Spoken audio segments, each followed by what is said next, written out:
Eu sou José Carvalho Noronha, carioca, médico, sanitarista, formado em medicina pela Universidade Federal do Rio de Janeiro, em 1970.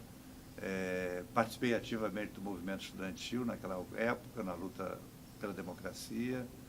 Fui militante do Partido Comunista do Brasil, na ocasião do movimento estudantil, depois me afastei, formei medicina e decidi fazer saúde pública justamente buscando conciliar a militância política, a luta por transformação do país, com o compromisso com a saúde pública. Fui muito feliz porque eu fui trabalhar no Instituto de Medicina Social da UERJ, da Universidade do Estado do Rio de Janeiro, que na década de 70 fez parte do movimento latino-americano de repensar a saúde, de repensar o processo de saúde e doença, e de entender o processo de saúde e doença como um processo social, muito ligado à formação sociais nas quais os sistemas de saúde eram constituídos e o próprio adoecer se constituía nas sociedades capitalistas, no caso do Brasil, nas sociedades periféricas.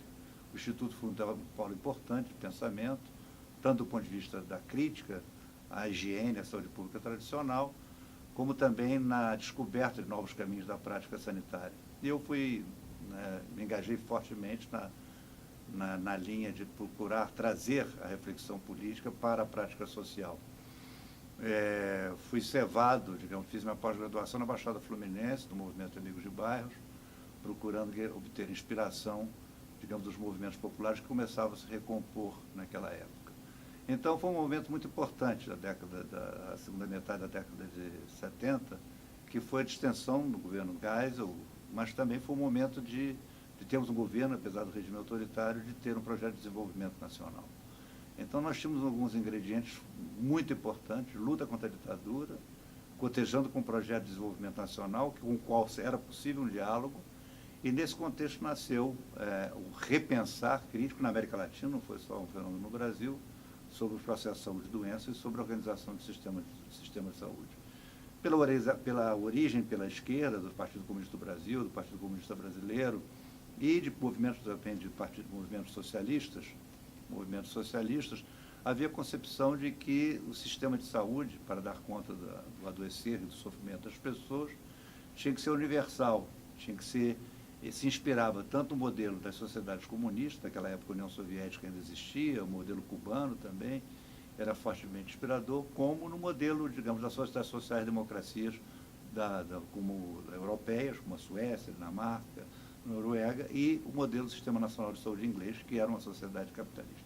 Então, esses ingredientes: luta contra a ditadura, um sentimento de reforma social profunda, de uma democracia que ultrapassasse não apenas a reconquista das liberdades civis, que haviam sido suprimidas pela ditadura, mas a reafirmação dos direitos, como o Norberto Bobbio chama os direitos políticos de primeira geração, quer dizer, o direito à liberdade, o direito à expressão da vontade. Enfim, junto com um cenário internacional em que a Organização Mundial de Saúde também era sensível, a essa... ainda não tinha chegado ao fim, os anos de ouro da social-democracia europeia. Então, a Organização Mundial de Saúde também estava revendo seus métodos, como o famoso documento de Alma-Ata, a reunião realizada na Alma-Ata, na antiga União Soviética, defendendo uma reorganização setorial através dos cuidados primários de saúde. Enfim, esse conjunto de fatos, a redemocratização aqui, repensar a saúde pública criticamente, tudo isso contaminou as universidades, contaminou os partidos políticos, contaminou os movimentos sociais. E o SEBS um pouco vai nascendo a partir dessa, um pouco por forte inspiração do PCB, do Partido Comunista Brasileiro, procurando, de certa maneira, já havia uma influência gramsciana, no pensamento da esquerda comunista brasileira. Então, essa influência gramsciana faz com que se pense o SEBS como uma intelectualidade orgânica para a área da saúde. Portanto, como intelectuais orgânicos da luta pela saúde, a luta pela democracia era indissociável. Quer dizer, democracia é saúde, e saúde também é democracia, porque isso já está na própria Carta Fundacional da Organização Mundial de Saúde, no pós-guerra, depois daquele terror da Segunda Guerra Mundial, quando a Organização Mundial de Saúde diz que a saúde não é apenas a ausência de enfermidade, é um completo estado de bem-estar físico, psicossocial. Então, nós tínhamos os ingredientes, e tinha um momento em que, apesar de ainda estarmos num período ditatorial, havia esperança de não apenas de derrotar o regime militar, mas também de construir um novo Brasil. E é nesse espírito que nasce um grupo de intelectuais de esquerda, a maior parte deles vinculados ao Partido Comunista Brasileiro, ou à sua periferia, e que, associados aos sociais-democratas, alguns deles do Instituto de Medicina Social, lá onde eu trabalhava, porque eu, nessa altura, já não era mais do PCB, mas era um socialista liberal, liberado, né, de alguma organização. Depois vou me ligar ao PMDB, ao MDB e ao PMDB, ao segmento dos autênticos. Então surge uma carta de princípios. Qual é essa carta de princípios? É, primeiro, fundamental, que não há possibilidade de um sistema de saúde democrático sem democracia. Nós tínhamos uma conjuntura particular, nós tínhamos vivido uma epidemia de meningite que havia sido sonegada da imprensa, que a imprensa havia abafado, a ditadura havia abafado, e o estudo até de um conservador, Walter Ezer, do velho sanitarismo, que havia demonstrado a associação entre a compressão salarial no governo Médici e o aumento da mortalidade infantil. Quer dizer, um desenvolvimento, um milagre do Médici tinha sido acompanhado de uma degradação dos indicadores sociais. Então, o SEBS nasce nisso, quer dizer, democracia, saúde, porque não pode se fazer, construir um sistema sem participação, não pode se construir um sistema sem que a população seja agente da sua própria saúde. Também uma outra corrente de pensamento que frequenta essa segunda metade dos anos 70, que é a ideia da medicalização, né? São dois intelectuais importantes, correntes distintas, Ivan Illich, que lança o famoso livro Nêmese Médica, a ideia de como a sociedade adoece as pessoas e, ao provocar esse adoecimento, lança sobre ela a intervenção de um aparelho para faturar e domesticá-la, e pelo lado do Foucault, pela linha dos micropoderes, também com o poder disciplinar a sociedade, a medicina e a saúde pública como disciplinadora. Então, também era esse pensamento frequentável, e também era a ideia de se rebelar também contra esse pensamento, criando também a ideia de uma nova medicina, da medicina social.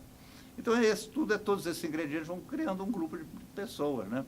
E nos evoca, eu me lembro muito bem que nos evoca, naquela altura, não apenas, digamos, a vertente marxista, das lutas libertárias, a União Soviética ainda era paradigma, Cuba também, mas também os revolucionários do século XIX, dos meados das grandes revoluções do século XIX, onde foi lançado o Manifesto Comunista, e das revoluções, enfim, das comunas de Paris, todos os intelectuais que haviam pensado também as mudanças sociais. Então, o SEBS é isso.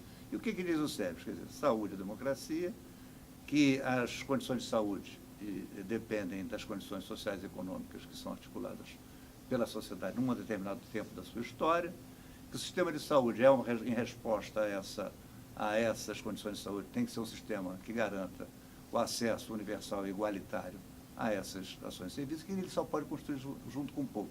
Quer dizer, ele é indissociável, a possibilidade de só se constituir democraticamente com a participação. E é um momento também de reestruturação dos partidos políticos. Então, é o momento do nascimento do Partido dos Trabalhadores, da refundação do MDB, da possibilidade de correntes autênticas social-democratas no interior do MDB. Depois vão caminhar mais adiante o movimento da anistia e das diretas já, enfim.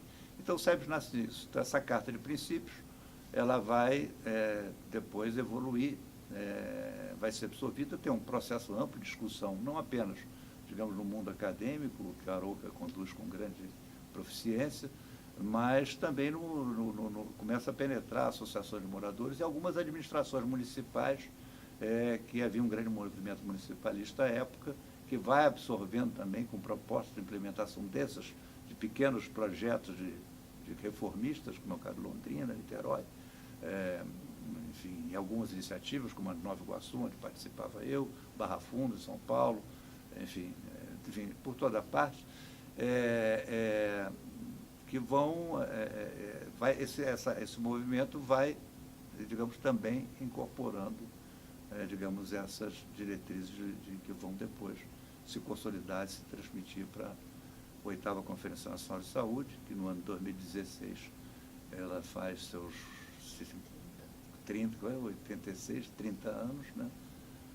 Em 2016, 30 anos, na ENSP foi comemorada agora, e depois vão ser incorporados na Constituição de 88. Essa carta diz o que diz o artigo 196 da Constituição. Saúde, ela é um direito de todos e dever do Estado. A ideia de que é direito, quer dizer, todos os brasileiros têm direito, todos, e é dever do Estado prover e garantir esse direito. Diz que a garantia desses direitos é mediante políticas sociais e econômicas que reduzam ou eliminem o risco de adoecer e morrer, portanto, incorpora também a ideia da determinação social e também, terceiro, pelo acesso universal e igualitário às ações de serviço de saúde, da prevenção, à reabilitação. Então, esse artigo, o documento do SEBS é, de certa forma, transposto, é debatido amplamente na 8ª conferência, que o processo é amplamente democrático, é incorporado a Esperança e Mudança, que é um documento importante do PMDB, do MDB da época, que vai, digamos, pautar a agenda da nova república, aquele curto período, e depois vai se corporificar naquele Pacto Constitucional de 88, né? Que hoje está ameaçado, mas aí é outra história. Enfim,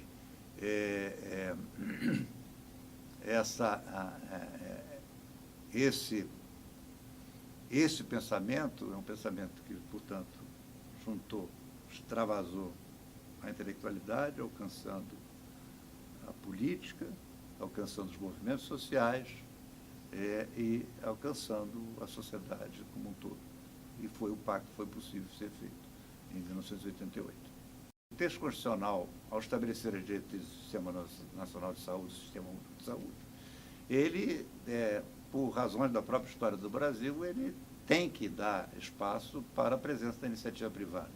Na 8ª Conferência Nacional de Saúde, é um grande debate, e se alguém se remeter ao relatório, isso está lá escrito, que não há um consenso quando isso é levado a debate, se a estatização do serviço de saúde devia ser imediata ou parcial e progressiva. Isso antes da Constituição, antes de 88, nós estamos em 86, que é a 8ª Conferência Nacional de Saúde.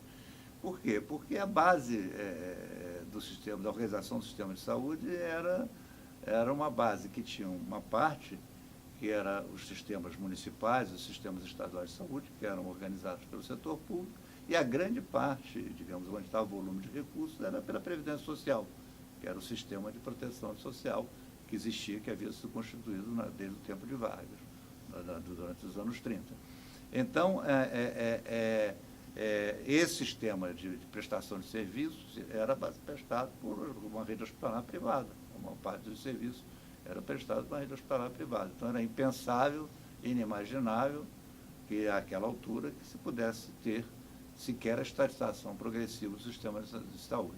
Imaginava-se a estatização, para recordar o que comentei quando lembrava a carta do SEBS, de Democracia e Saúde, é que os modelos que inspiravam os reformistas eram ou o modelo cubano, que era inteiramente estatal, ou o modelo soviético, que também era inteiramente estatal, ou o modelo inglês, ou o modelo também dos países da social-democracia do norte europeu, da Suécia, etc., que eram inteiramente estatais. Mas o sistema brasileiro não tinha uma base estatal forte, quer dizer, a base de contratação de serviços hospitalares, laboratórios, raio-x, era uma base privada. Então, houve um realismo por parte do Constituinte de saber que não poderia vedar a iniciativa privada ao exercício da prática de saúde, do atendimento à saúde, né? É interessante, porque se pensarmos um país capitalista, por exemplo, a Suécia é um caso à parte. Por exemplo, no caso do Reino Unido, da Inglaterra, do Reino Unido, quer dizer, a possibilidade de estatização é porque já havia uma base, digamos, filantrópica muito grande, mas foi esforço de guerra, foi esforço de resistência aos bombardeios alemães, etc., que criou a obrigação, uma solidariedade. Quer dizer, o primeiro ato de Constituição é o esforço do serviço de emergência durante o bombardeio, durante a Segunda Guerra Mundial, que vai permitir a base do NHS, Sistema Nacional de Saúde. E você não pode pensar o sistema de saúde fora da história. Não adianta pensar o sistema fora da saúde da história. E esse pacto constitucional, ele, a meu ver, ele foi possível numa conjuntura muito particular. Eu participei intensamente desse esforço constitucional, da transição, particularmente da transição, eu participava do governo da Nova República, da transição da oitava para a Constituinte, porque foi um momento raro. Eu tenho a impressão que se demorasse mais um ano, nós não conseguimos aprovar o artigo 196, entendeu? Porque a correlação de forças era muito forte. Mas era porque esse setor se sentia ameaçado, porque nós, de fato, digamos, a esquerda, àquela altura, e a esquerda até o centro-esquerda, defendiam uma Constituição do sistema realmente que caminhasse para, digamos, a sua estatização. O que eu acho que dá o que pensar não é tanto o fato de se dizer ali no artigo adiante que é livre a iniciativa privada. É a ideia que depois vai ficar muito clara na 8080, dizer que só as ações de serviços públicos fazem o SUS. Aí que tem uma pequena fratura. Há quem diga que na Constituição já aparece isso. Eu acho que não aparece com tanta nitidez quanto aparece na 8080, onde diz que o SUS é só o sistema de ações e serviços públicos de saúde. Então, isso você abre uma tensão que já existe. Uma tensão importante, porque essa tensão com o privado, que naquela época eram os prestadores, eram os hospitais que eram contratados, que é uma tradição que vem do antigo IAPI, da década de 40, que não tendo serviço público, contratava hospitais privados. Isso foi muito combatido por Ezio Cordeiro durante os anos 70, em vários estudos. O que, na época da Constituinte, não tinha uma presença forte, nem tinha na nossa... Era uma agenda que o Ezio Cordeiro também aborda, mas na nossa agenda não tinha presença, que vai aparecer e eclodir a partir dos anos 90, é a pujança dos planos privados de saúde. Isso é um fenômeno que já existia, que chega com a indústria automobilística em São Paulo, com o desenvolvimentismo juscelinista, que chega, se instala. Aliás, tem um trabalho que eu participei com a Ana Maria Costa e Gustavo Noronha, que foi publicado, Direito da Saúde, onde nós exploramos um pouco uma revista Direito de Saúde, publicado pelo Centro Latino-Americano de Ciências Sociais, onde nós lembramos essa abordagem. Quer dizer, foi um tipo de desenvolvimento, na época do Juscelino, onde trouxe, junto com a indústria automobilística, a ideia dos planos privados de saúde. Não é? E também um plano da hidrelétrica de São Francisco, onde vão nascer as Unimed. Então, essa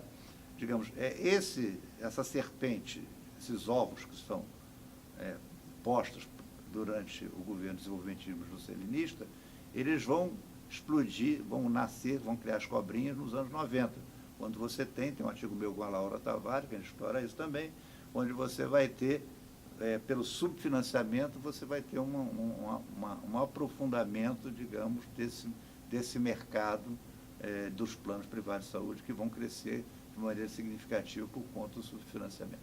Eu tenho também uma questão, também essa muito controversa, de que parte da facilidade com que esse esquema se desenvolveu, porque sempre me intriguei, por que o governo, digamos, o apogeu do neoliberalismo, ele começa com a demolição da Constituição do governo Sarney. Eu divido o período da Nova República, o governo Ulisses, que vai da posse do Sarney até a promulgação da Constituição, ela começa a ser desmontada com a erosão do governo Sarney. O Collor assume para fazer a grande liquidação do país, para começar a implantar a vertente neoliberal do país. E é nesse momento que passa 80-80, né? Você fica intrigado, como é que, com todas as tensões, claro que houve o problema da participação, que foi vetado, mas de qualquer forma, acabou passando também a 8142, a lei 8142, que é essa tensão. Então, a ideia da municipalização, quer dizer, a ideia de você transcorrer a ideia da descentralização, da municipalização, ela, de certa forma, ela deu garantia até de sustentação política para os SUS num ano difíceis, mas, ao mesmo tempo, abriu espaço de liberdade, digamos, para que novas formas privadas de organização setorial do financiamento pudessem vicejar. Então, e que vão ter, digamos, seu crescimento maior no governo Fernando Henrique, e vão prosseguir também no governo Lula, no governo Dilma, até hoje, criando realmente um novo sistema, um parasistema, que não é da mesma ordem daquele da Constituição de 88, onde o que estava ali eram os prestadores, não era a terceira parte pagadora de cunho privado, que eram os planos de saúde. Isso é um fenômeno que vai ocorrer depois na nossa história. nós temos que voltar de novo ao Pacto Constitucional de 88, né? Quer dizer, um pouco a participação do SEBS, do nosso documento lá de 78, o documento Democracia e Saúde. Quando nós, a Constituição de 88, a Assembleia Nacional Constituinte, a composição dela, embora ela não traduzisse exatamente, não fosse uma Constituição do povo brasileiro, ela recebeu os ecos da luta de mudança, daquela esperança de mudança que o PMDB, o MDB da época, encarnou, que vieram uma aliança que vinha da esquerda, do segmento, a outra esquerda era contra, não era, mas a amplo setor da esquerda, até o centro democrático, apoiava a ideia do Pacto Constitucional, que garantia algum conjunto de direitos, além dos direitos civis e direitos sociais. E eles vão ser inscritos na Constituição de 88. E aí eu gostaria de lembrar uma coisa que eu sempre falo, uma frase do Roberto Bobbio. Ele tem um artigo comemorando um aniversário da Declaração Universal dos Direitos Humanos, que o enunciado do direito é o primeiro passo para garanti-lo. Então, quando nós tentamos, no esforço constituinte, tratar da questão do financiamento, a gente entendia, me lembro muito bem as discussões na época, que a saúde tinha que integrar um pacote de proteção social nos momentos em que o cidadão ou a cidadã, eles estão impossibilitados de ter o exercício pleno da sua atividade econômica, seja porque se aposentaram, a velha Previdência Social, seja porque estão doentes, auxílio-doença do ponto de vista pecuniário e atenção à saúde, seja porque têm deficiências ou porque não têm capacidade de gerar renda, que é a assistência social. Então, o conceito de seguridade social, que na realidade se chama segurança social, né? Em Portugal chama-se seguro, em português de Portugal, seguridade foi um espanholismo que nós incorporamos por conta da ideia da segurança estar associada à segurança pública. Então, introduzimos na Constituição esse espanholismo de seguridade social. Essa palavra não existia na língua portuguesa até a Constituição consagrá-la. Porque a ideia em Portugal é a segurança social. Então, para que o Constituinte, e nós tivemos uma grande participação nesse movimento, entendeu que para você garantir segurança social, você tinha que ter contribuições específicas para essa garantia. Então, no capítulo da Seguridade Social, estão fixadas também a base para o seu financiamento. Quer dizer, fazendo com que o financiamento da Previdência Social, que era só dependente da folha de salário, possa ter outras contribuições. A contribuição financeira para a Seguridade Social, que é o COFINS, a contribuição sobre o lucro, no sentido também de permitir que empresas que empregassem pouco pudessem, mas que agregam valor ao produto pela tecnologia, pudessem contribuir também, então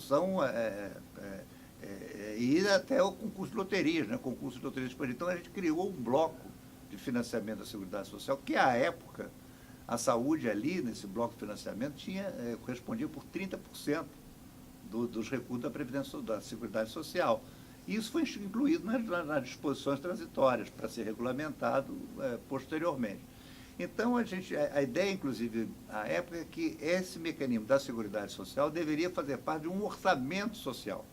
Essa era uma ideia muito viva, que deveria incorporar, começava da ideia que nós tínhamos, reformistas da época, que fosse um orçamento da Seguridade, mas que devia alcançar também a educação, o esporte, o lazer, quer dizer, que fosse constituindo também, junto com o desenvolvimento econômico, você tivesse o orçamento público para a infraestrutura, você pudesse ter o investimento social. A ideia de que investir no social é tão importante quanto investir na infraestrutura, né? Agora, mas essa ideia começou a ser erodida quando o Ulisses proclama a Constituição, ela começou a ser erodida. Primeiro pela alta inflação. Então, os recursos eram 30%, mas era uma inflação galopante, altíssima, que fazia com que o dinheiro não valesse mais. Quando chega o Collor, no governo Collor, quer dizer, então começa já a ideia, começa a ganhar esforço a ideia da privatização completa do setor. Tem um interregno, que é o governo Itamar, tem um interregnozinho aí breve, mas é onde no governo Itamar é onde o ministro Antônio Brito suprime qualquer transferência de recursos, porque ele tinha que pagar a conta da Previdência, para a saúde. Faz com que já tente passar um novo imposto. Eu me lembro a época, fazer um pouquinho, já que é uma coisa relembrando, uma reunião que eu consegui montar com o Ézio Cordeiro. A gente juntou três ministros da Previdência: Renato Acha, Rafael de Almeida Magalhães, Valdir Pires, e chamamos o Adib Jatene, que era então ministro da Saúde no governo Fernando Henrique. Fizemos uma reunião tentando convencer o Adib que tinha que defender a Seguridade Social, que tinha que morder a Seguridade Social e não inventar um novo imposto, que ele ia perder nesse novo imposto. A gente tinha uma base de seguridade. Mas, enfim, o Adib, talvez soprado ali pelo Malan, aprovou a CPMF e logo depois o Malan garfou. Quer dizer, o Malan garfou. Por quê? Porque esse recurso da Previdência da Seguridade Social, ele começou a ser queimado, começou a ser consumido, quando Fernando Henrique, logo no começo do governo, cria uma figura hipócrita chamada Fundo Social de Emergência, que é gravar esses recursos para a proteção social para pagar os encargos financeiros, os juros dos encargos financeiros. Quer dizer, quando tem início a grande apoteose da Bolsa Banqueiro, porque havia antes a inflação, havia os ganhos no mercado da overnight, aquelas coisas todas, mas, digamos, uma política centrada, organizada, que vai ter se construído durante o governo Cardoso e prevalece até hoje, passa até durante o governo Lula e Dilma, teve um esforço da Dilma de tentar reduzir a taxa de juros. São essas absurdas taxas de juros que vão consumir as receitas tributárias. Quer dizer, então, o dinheiro começa a ser desviado para o que eu chamo vulgarmente Bolsa Banqueiro, ou como o Gessé Souza tem falado explicitamente, o sociólogo, que foi presidente do IPE durante o final do governo do Dilma, ele tem chamado que a apropriação dos endinheirados, quer dizer, e é uma apropriação que ele chama e diz que isso é verdadeira corrupção. É quando você, dentro de um marco legal aparente, você se apropria dos tributos para se remunerar. E aí o Gessé vai mais adiante. Ele vai lembrando que não são 7 mil famílias. São 7 mil famílias, não é que são os grandes beneficiados desses recursos, dessa apropriação dos juros e encargos da dívida que o país paga absurdamente. Então, a questão do financiamento, se não tratar a questão do financiamento do ponto de vista da questão fiscal, da organização tributária e da apropriação dos recursos, quer dizer, do gasto que é dado, do destino que é dado desses recursos, a gente não pode tratar do financiamento da saúde. Então, resumindo as minhas considerações sobre financiamento setorial, a primeira coisa é entender que o Brasil é o país que tem um sistema tributário extremamente injusto. A maior parte dos impostos brasileiros, eles se dão sobre o consumo. Ao contrário dos Estados Unidos, ao contrário da Europa, eles se dão sobre o consumo, não sobre a renda e propriedade. Você vai no país desenvolvido, no país da Europa, o próprio Estados Unidos tem uma carga tributária menor do que o Brasil sobre a riqueza, mas o grosso da receita é sobre a renda e sobre o patrimônio. Patrimônio, tanto a tributação direta, propriedade, como transmissão, que é o imposto sobre herança, né? A transmissão entre vivos. A transmissão entre vivos e por herança, né? O Brasil não, o Brasil é o consumo, é o ICMS, é o IPI, é o ISS, que grava com uma profundidade os mais pobres. Bem, além disso, o país é um país que ainda não atingiu a sua plenitude de desenvolvimento, ele tem que se tornar mais rico, quer dizer, a quantidade global de riqueza é pequena, o Brasil precisa crescer e distribuir, crescer de maneira distribuída. Então, um país cuja economia titubeia, cuja economia diminui, portanto, os aportes. Ele tem diminuição, que é uma crise que estamos vivendo nos anos 2000, começamos a viver a partir de 2013, que começou em 2007, 2008, lá nos Estados Unidos, que se espalhou pelo mundo todo, ela vai atingir aquilo que é. Quer dizer, nós temos uma diminuição do crescimento num sistema fiscal injusto e cujos recursos fiscais são apropriados por uma minoria sem justificativa. O mundo hoje, na Europa, é juro zero. Juro negativo, você paga para botar dinheiro no banco.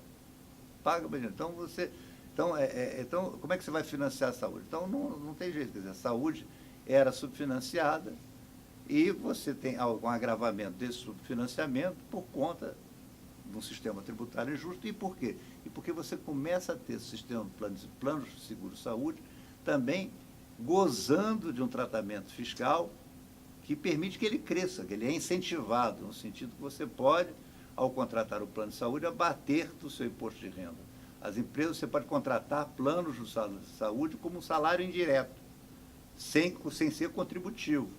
Então, você cria uma máquina de reforço da estratificação social que é muito cruel. Então, nós temos um programa de volume de financiamento, um volume que depende, nós estamos gastando 8% do PIB, segundo o último dado das contas satélites do IBGE. 8% não é pouco, quer dizer, mas o tamanho da economia brasileira também, para 210 milhões, não é tão grande. Nós temos que crescer, aumentar a riqueza do país.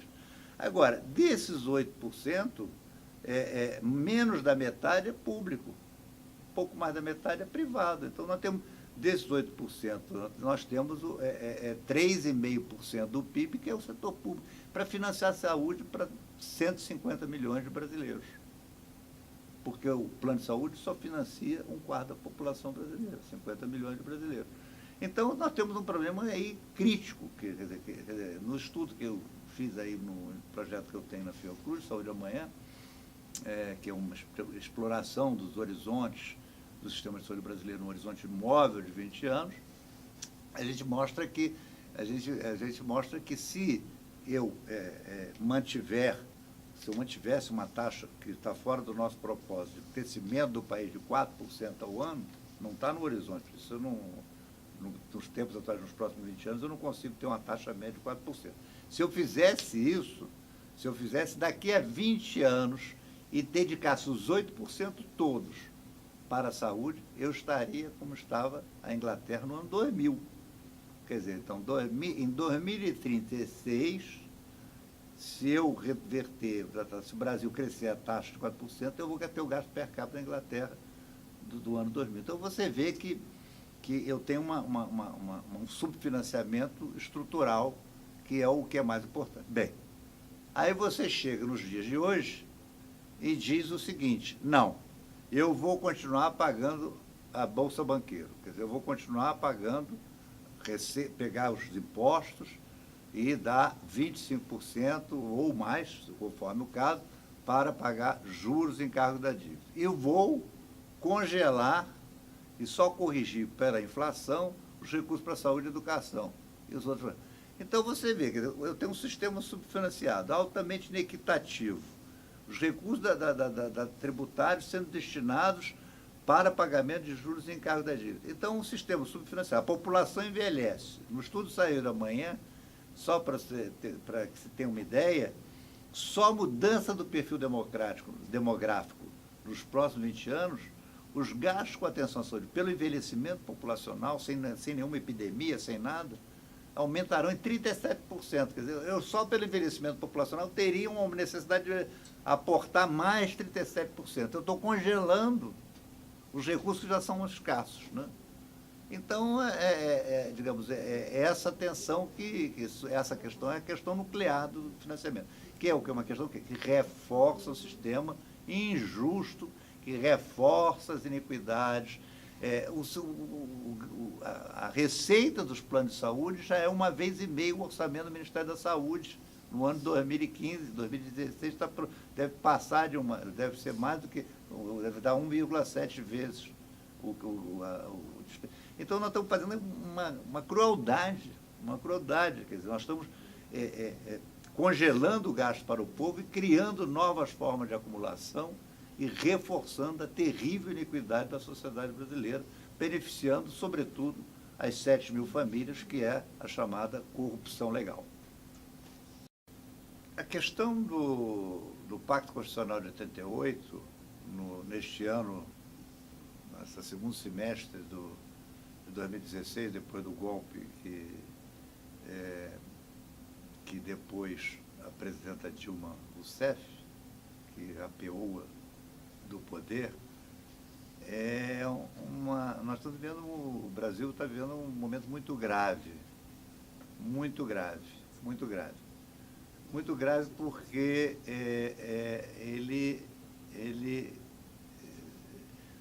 recorda-se que o documento do SEB diz que a democracia é a saúde. Então, nós começamos já com uma ruptura do pacto democrático, né? Mas a proposta que baseia esse governo é uma proposta de retrocesso social. Ele atinge a Constituição de 88 no âmago. Não apenas nos direitos fundamentais da pessoa humana. Quer dizer, eu tenho o processo, os direitos de liberdade, os direitos do exercício da plena liberdade de pensamento, de expressar, de ter a liberdade de só ser preso mediante flagrante delito, mandato judicial após trânsito de julgado, são coisas de direitos democráticos básicos que nós estamos assistindo uma série de infrações.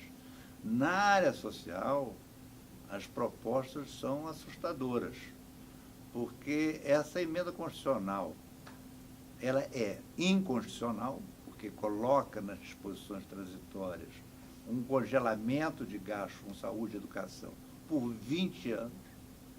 Quer dizer, ela, portanto, ataca os preceitos constitucionais da vinculação de recursos para a política social. E, se você juntar isto com a reforma da Previdência Social, com a ideia da reforma trabalhista, da terceirização, projetos de emenda constitucional que tratam da terceirização do trabalho, da terceirização, nós estamos vivendo não só um retrocesso em relação ao Pacto Constitucional, quer dizer, rompendo o Pacto Constitucional de 88, mas estamos ensejando coisas que vêm de direitos adquiridos em 1930, na década de 30, no governo Vargas, que foi a constituição do primeiro regime formal de proteção estatal. Por exemplo, agora houve um episódio aí do ministro do Trabalho dizer que às 12 horas, que o trabalhador podia trabalhar 12 horas. E aí logo veio desmentido, não é isso, porque eram 48 horas semanais, mas eu assisti uma entrevista do próprio presidente da República, ao explicar as 12 horas, ele dizia que não, que ele podia, por exemplo, 12, como nós temos na área da saúde, o regime 12 horas por 36 de descanso, não o regime na saúde. Aí o presidente da República diz que durante as 36 ele podia fazer outra coisa. Quer dizer, então, olha, você veja que é uma coisa... Então, isso tudo tem impactos, aí não é só sobre a desorganização do sistema de saúde pelo subfinanciamento, na própria saúde das pessoas. Se eu vou comprometer o orçamento da educação, eu estou desinvestindo na capacidade das pessoas terem consciência sobre o seu corpo, sobre a sua inserção social, a capacidade do autocuidado. Se eu estou desinvestindo na infraestrutura, na política de proteção social, nos mecanismos de apoio à assistência social, eu vou evitar que as pessoas tenham suas cadeiras de rodas, suas bengalas, tenham um perfil de envelhecimento da população, que haja integração com os centros de assistência social, porque uma pessoa que tem um derrame, quando chega em casa, precisa de alguém que lhe vire na cama, porque senão vai condenar a família à ausência do emprego. Se eu não tiver uma estrutura de assistência social que dê suporte a essa família, ainda mais as famílias mais pobres, então eu estou comprometendo a saúde das pessoas. Aumentando a carga de trabalho, estão aumentando as doenças. Se eu diminuo a capacidade de investir em mobilidade urbana, eu estou aumentando também o estresse sobre essas pessoas. E se eu desorganizo as políticas públicas, eu vou ter problema de segurança pública também. A violência está emergindo, nós estamos vendo a violência aumentando. Porto Alegre é uma cidade pacífica.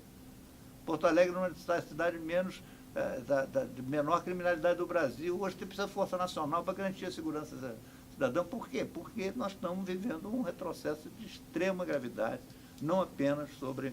Então, é uma ruptura profunda. O Pacto Constitucional de 88, ele foi quebrado, justamente, logo começou a ser quebrado.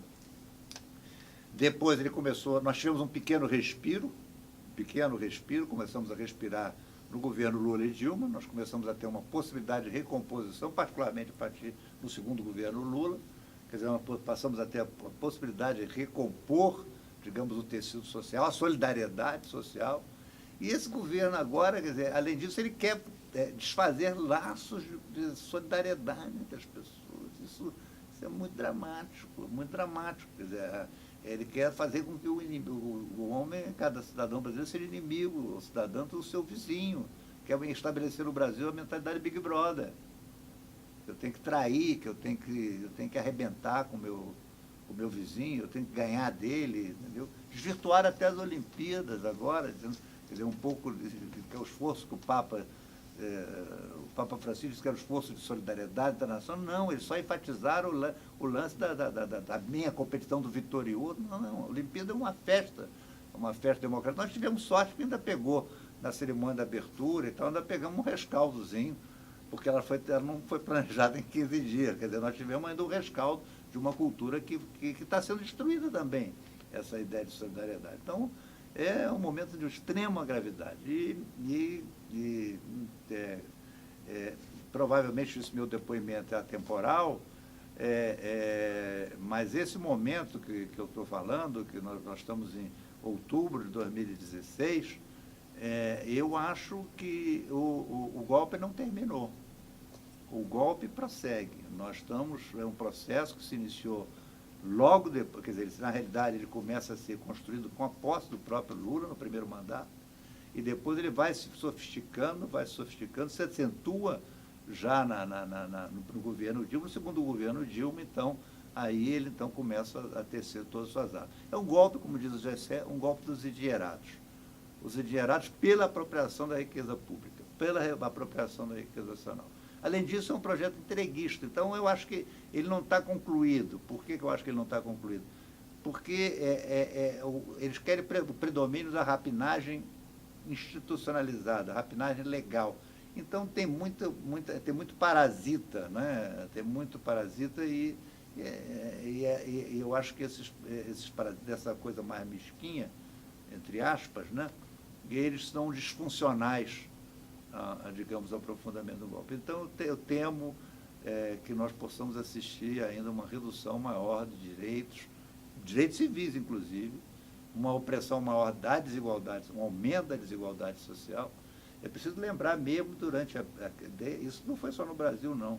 A crise de 2007 começou nos Estados Unidos, a crise mundial, os endinheirados mundiais aumentaram. E os endinheirados brasileiros não têm compromisso com o Brasil. Não tem sequer aquele compromisso geiseliano eles não têm compromisso, eles têm compromisso com sua riqueza de curto prazo, eles não têm um olhar de longo prazo. Então, é essa situação gravíssima que nós estamos atravessando e eu espero, sinceramente, que eu esteja errado. Que quando isso for escrito, ou que isso for visto, tenham demonstrado que o professor José Noronha estava completamente equivocado. A melhor leitura que eu tive do diagnóstico do golpe, desse golpe, é do Gessé de Souza. Agora está meu autor preferido, porque é um sociólogo inteligente e que realmente aportou coisas. Ele publicou um livro chamado A Radiografia do Golpe, que ele trata um pouco, ele já havia tratado em outros livros anteriores, que ele trata um pouco desse problema da classe média, né? Quer dizer, ele, inclusive, no Radiografia do Golpe, ele discute como é que as jornadas de junho de 2013, elas vão mudando de pauta, que era uma pauta, digamos, de direitos de transporte local, começou com passe livre, né? como é que ela vai se espalhando, depois começa uma demanda de serviços públicos e depois ela vai sendo apropriada, que é primeiro condenada, inclusive, pelas organizações Globo, e depois como é que as organizações Globo vão vão se apropriando da agenda daqueles movimentos sociais, e as agendas deixam de ser uma agenda por direitos sociais, e aí eles deixam de ser baderneiros e passam a ser lutadores, digamos, contra a corrupção. A corrupção, claro que todo mundo é contra a corrupção, mas é uma corrupção localizada num governo e especificamente num partido do governo. Ora, essa bandeira da corrupção é uma bandeira que tem forte apelo para a classe média. Então, a bandeira da corrupção, ela toda vez, ele lembra isso, inclusive em outros livros, né, um outro livro anterior, ela é sempre levantada nos momentos em que há um adernamento dos governos com alguma inclinação para uma redução da desigualdade, quer dizer, para uma redistribuição, ainda que parcial, do bolo fiscal, da riqueza. Né? Ele mostra como isso ocorreu, isso já ocorreu logo depois da reconstitucionalização, no final da ditadura Vargas, na reconstitucionalização em 46, quando avançam sobre o Partido Comunista, na Constituinte, logo depois da Assembleia Constituinte, como isso reaparece no governo Vargas, entendeu? A questão da corrupção de Vargas, Mar de Lama, à época, como é que vai reaparecer, inclusive, o Juscelino. O mesmo desenvolvimentismo juscelinista, que teve também algum caráter de desenvolvimento, eu tenho meus problemas também, aqui não cabe o espaço de explorar isso, mas, digamos, que foi capaz também de gerar emprego, gerar algum crescimento. Ele sai como um grande corrupto. Ele sai também, a vassoura de Jânio Quadros é para varrer a corrupção de JH. Depois ela volta com o Jango, mas é sempre localizada. No governo militar, no governo começo militar, ela é absolutamente seletiva. Ela vai para o PTB, que era um partido de corruptos, comunistas e pelegos, qualquer paralelo com o PT, que hoje é um partido de bolivarianos, o comunismo acabou, bolivarianos, corruptos e pelegos, só que o problema diferente do PT, que tem gays, lésbicas, tem outras coisas que na época não tinha, né? Entendeu? Então, aí você usa a bandeira da corrupção seletivamente. Né? Você usa essa coisa. Quer dizer, o DN, na época do golpe militar, também não teve. Tem uma coisa interessante, esse requer um pouco, muita aventura do Gessé, porque é para entender um pouco da classe, como é que você usa essa classe média, como é que essa classe média ela é apropriada pelo sonho de ter aquilo que nunca terá, e adota o discurso daqueles que ela se vê capaz de ter. Então, essa migração da classe média, porque essa cultura da classe média, é muito interessante, porque ela defende um interesse que não é o dela, que de repente tem uma hora que erode, que aquilo se corrói. Mas ele tem uma análise um pouco mais complexa, eu não seria capaz de aderir com tanto entusiasmo, mostrando como a própria redemocratização, como é que ela foi apropriada, que houve uns movimentos sociais que tomaram conta, depois eles foram derrotados. Como é que ela foi reapropriada para a destruição do projeto de desenvolvimento do Geisel, quer dizer, do segundo PND, como é que aquilo é destruído pelos endinheirados, porque ali o Geisel tem um projeto de Estado. Tem um projeto de Estado. Mas como é que aquilo... O Figueiredo começa a desmontar também a ideia de Estado Nacional. Presta atenção, o Figueiredo também desmonta. E depois, depois nós temos aquele interregno que vai do que se chama o governo do Ulisses. Depois Sarney, desmorona e o Collor acaba com a ideia de projeto de Estado Nacional, que só vai ser recuperado pelo Lula, particularmente, segundo, quer dizer, do Brasil, a partir de Dilma também, né? Que agora acabou, também saiu de moda. Então, essa classe média, ela vai. E Gessé também fala uma outra classe média, que é a classe média de Oslo, que ele chama classe média de Oslo. A classe média de Oslo é essa da comida limpa, da comida orgânica, e não sei o quê. Ai, que nojo, né? Entendeu? Que não pode andar com pessoa pobre por perto, não sei o que e tal. Ela tem até uma certa assim, mas ele lá e cá, negro, ele lá e cá, não é que nem o Greca falou, né? Quando entrou, o Rafael Greca, prefeito de Curitiba, que na reeleição, agora de 2016, ele diz que quando botou um pobre no carro teve vontade de vomitar. Então é essa classe média, essa que gosta do Big Brother, etc., e que é doutrinada. E, finalmente, um outro aspecto importante é como é que digamos, como tem ferramentas de manipulação que são utilizadas para atrair segmentos da classe populares, que são essas igrejas evangélicas, que também fazem um trabalho de cooptação em nome da moral. Então, essa arma da corrupção, ela também serve. Eu não estou defendendo a corrupção, claro que todo mundo tem que ninguém para.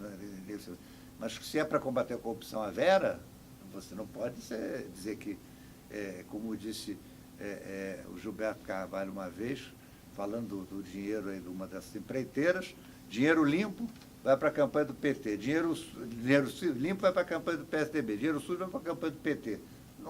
Isso não funciona assim, sociedade nenhuma funciona assim. E eu encerraria esse comentário. Eu tenho uma disciplina lá que até ela foi aberta sempre pela Ana Costa, que é presidente do SEBS, coordenadora da LAMES, que abriu nesse ano de 2016, junto com a ex-presidente do Conselho Nacional de Saúde, Maria do Socorro, e a Lúcia Soto, que foi deputada estadual lá da Fiocruz, então, sobre política e política de saúde. E faz poucos dias eu dei uma aula sobre manipulação, que tem um verbete, eu estudo com os alunos o dicionário do Bobbio, que é muito útil para os alunos, não são cientistas políticos, o curso é de Informação e Comunicação em Saúde, e tem um verbete do Stopino, que no dicionário do Bobbio, sobre manipulação. Ele diz que a manipulação é a pior forma de opressão, porque é que o oprimido age, ele é feito a agir como se a vontade fosse dele, e que na coação, que ele opõe, que é uma forma de opressão, mas distinta da manipulação, a vontade do outro é expressa. E quando eu decido ser herói, arrisco minha própria vida, eu também, fica claro, digamos, o lado. Eu tenho, quer dizer, o opressor se denuncia, ele é obrigado a se explicitar. Nós não tínhamos dúvida de fazer uma grande composição em relação à opressão do regime militar que prendia, arrebentava, etc. Né? Há mártires. O mártir denuncia com o seu martírio a opressão. Na manipulação, isso é dissolvido, isso é diluído, não é? Então, é muito grave a situação, muito grave. E aí você cria as místicas, por exemplo, no caso nosso da saúde, a mística do plano de saúde. E você sabe que não é cheio de reclamação, agora tem o plano popular, é porque é explorar a ideia de um falso direito, é deturpar, portanto, a ideia do direito. Então, uma emenda constitucional do Eduardo Cunha propondo incluir, não no capítulo da Seguridade Social, mas no capítulo de Direitos Fundamentais, que todo empregado tenha plano de saúde, quer dizer, associar a ideia de você contribuir para a lucratividade de um intermediário, que é operadora de plano de saúde, como a condição do seu cuidado de saúde. Olha, isso é um embuste, isso é uma manipulação grosseira, e a grande mídia, comandadas pelas organizações Globo, está a serviço, digamos, de estabelecer essa direita, de forma o quê? A criar, a suprimir a democracia. Nos tempos difíceis, nos tempos ásperos, como estamos vivendo em 2016, não são tempos fáceis, é tempo de reagrupar, né? de reaglutinar forças, de exercitar a tolerância, de propagar valores como solidariedade, da cooperação. Nós temos novas formas de organização política emergindo, por fora, que tem que ser compreendida, por fora das formas tradicionais, de sindicatos, associações, partidos políticos, que tem que ser compreendidos, coletivos, mídia ninja, coisas desse tipo, que nós estamos se esforçar para encontrar espaços comuns de diálogo, né? Para encontrar a força de voltar, digamos, a ocupar as ruas, de fazer as expressões nas ruas e resistir ao autoritarismo. Temos que encontrar, eu acho que também que essa agenda é muito conservadora, quer dizer, nós teremos em breve assistindo as vítimas, digamos, desse processo, que são, também se transmitirão, essas correias de transmissão, elas cairão no mundo da política, e o mundo, eu não vejo um de longa duração um regime autoritário, a restauração do regime autoritário no Brasil. Pode vir, mas vai haver muita resistência, eu acho que vai haver um extravasamento, apesar de ter correlação mundial, isso é muito difícil. Então, é tempo de reorganizar, de repensar as estruturas do partido político, eu também acho que não há possibilidade de mudança se você não tiver uma ferramenta de ação política. Eu não acho que os partidos tenham esgotado sua agenda, os partidos, por exemplo, o PT, o Partido dos Trabalhadores, os partidos têm que ser repensados, nós temos, e tem que encontrar, o centro democrático também tem que encontrar uma forma de se expressar. Eu acho que isso vai vir. Né? As ruas, não é só as ruas cansam também, né? Mas eu vejo que há um grau de revolta e indignação muito grande. Então, eu acho que isso vai permitir maior tolerância e o reencontro de forças que vão defender a democracia. É um valor universal. O SUS, você não pode fechar, quando começar a fechar hospital, fechar posto de saúde, equipe de saúde da família, estão suprimindo agora o negócio de banda larga, então o médico já não pode mais falar, não pode mais compartilhar seu diagnóstico, não pode mais agendar a visita. Então, essas coisas vão degradando e as pessoas não vão aceitar isso passivamente, não. Eu acho que não vai se traduzir, eu acho que nessas eleições municipais de outubro agora não vai se traduzir, porque a dominância dos grandes meios de comunicação é muito grande, o grande veículo é a televisão, a penetração, as pesquisas de mídia mostram que o grande veículo tem maior enraizamento de televisão. Então, vamos precisar de esforço para reunir os movimentos sociais e ir para as ruas protestar. E eu tenho certeza que novas formas, os partidos se repensarão e eu acho que meus filhos ainda pegarão, eu não, porque já estou meio velhinho, mas os meus filhos certamente ainda viverão tempos melhores.